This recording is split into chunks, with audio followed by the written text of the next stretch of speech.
Kita langsung tanyakan ke Ibu Amalia selaku PLT Kepala BPS. Ibu Amalia, kalau kita dengar tadi bagaimana kondisi dari Pak Ari begitu, apakah ini bisa menggambarkan ekonomi kita memang sedang tidak baik-baik saja saat ini, Ibu?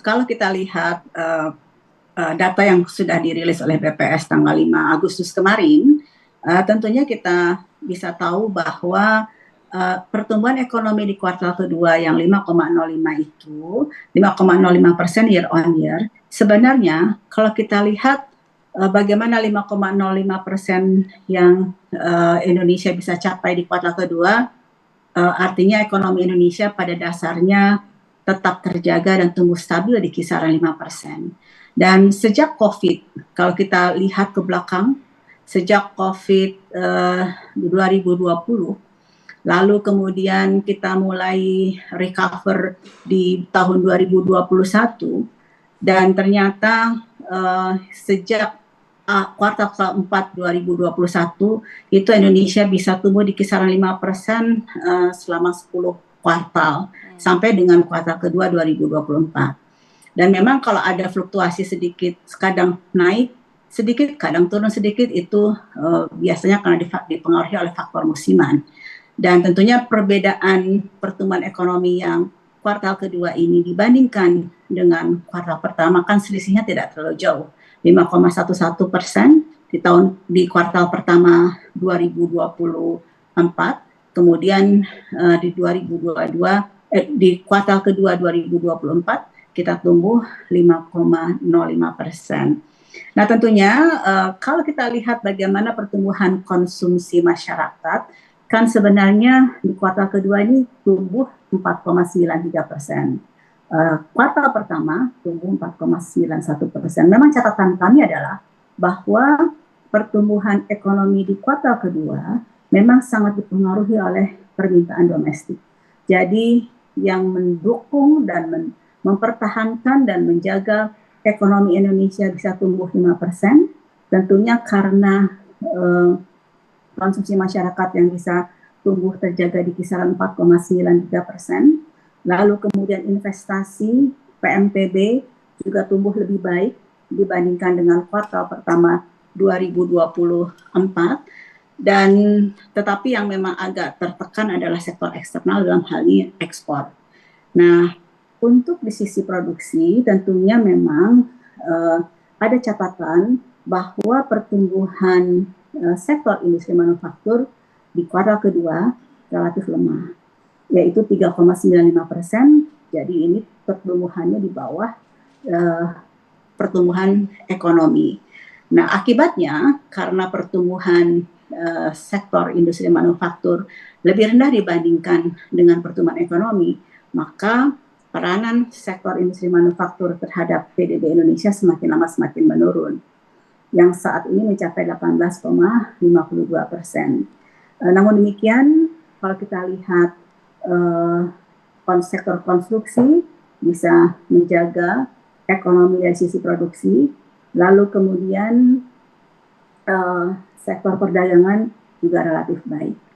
Nah, itu beberapa hal yang kami catat dari perkembangan ekonomi triwulan kedua 2024. Namun demikian juga mungkin beberapa hal yang bisa kami sampaikan. Sebenarnya pertumbuhan sebenarnya konsumsi masyarakat itu juga terjaga karena memang dipengaruhi oleh hari besar keagamaan, kemudian juga dipengaruhi oleh beberapa liburan, baik liburan sekolah maupun liburan panjang untuk beberapa long weekend yang terjadi di bulan Mei. Baik Bu Amalia. Tadi sempat disinggung juga ya soal kondisi manufaktur kita yang menurun, kemudian ini pastinya diikuti juga dengan gelombang PHK. Gimana Ibu Mira?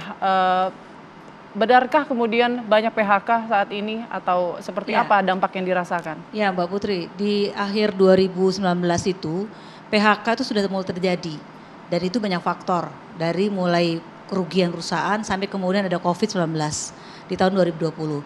Muncul Undang-Undang Omnibus Law Cipta Kerja. Ini betul-betul tidak terkendali dan banyak sekali kawan-kawan yang ingin mencari, belum lagi ditambah lagi kawan-kawan yang ingin mencari pekerjaan, ada persyaratan-persyaratan aneh yang nggak lucu sih isinya gitu ya.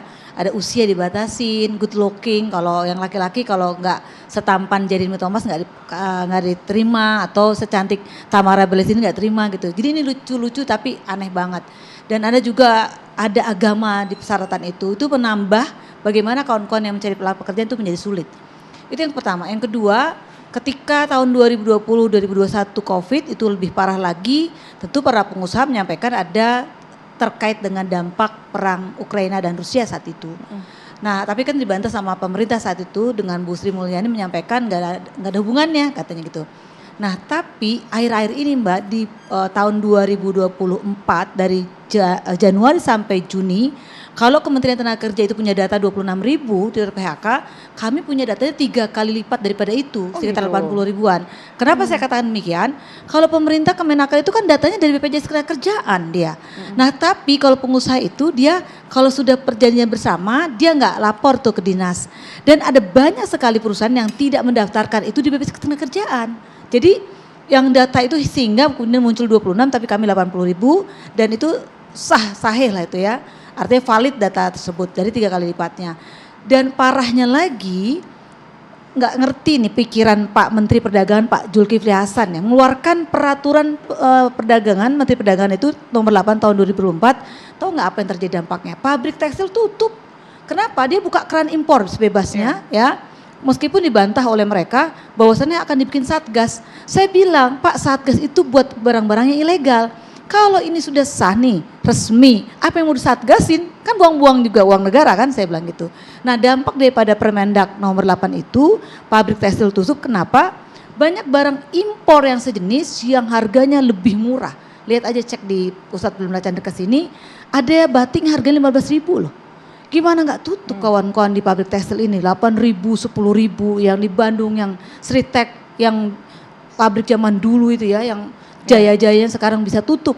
Artinya pemerintah ketika buat regulasi itu nggak mikirin rakyat.